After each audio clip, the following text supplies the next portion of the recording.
Red cross chairman మరియు తూర్పు రాయలసీమ ఉపాధ్యాయ MLC Chandrasekhar Reddy media సమావేశం నిర్వహించారు.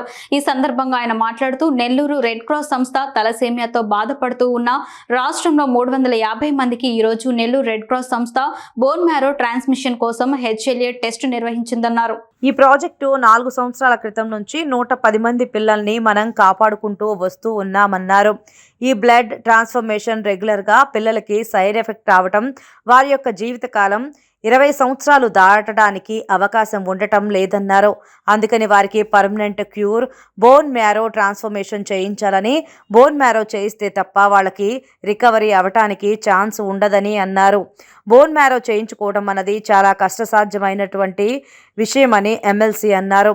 ఒక బోన్ మ్యారో ట్రాన్స్ఫర్మేషన్ చేయాలి అంటే సుమారు 25 లక్షల నుంచి 30 లక్షల వరకు ఖర్చు అవుతుందన్నారు. బోన్ మ్యారో ట్రాన్స్ఫర్మేషన్ చేయాలి అంటే ఆ బోన్ మ్యారోని డొనేట్ చేయాలి. అది మ్యాచ్ కావాలంటే హెచ్ఎల్ఏ టైపింగ్ టెస్ట్ చేస్తామన్నారు. పేషెంట్కి టెస్ట్ చేయాలి, అలాగే డోనర్స్కి కూడా టెస్ట్ చేయాలని రెడ్ క్రాస్ చైర్మన్ ఉపాధ్యాయ ఎమ్మెల్సీ చంద్రశేఖర్ రెడ్డి తెలిపారు.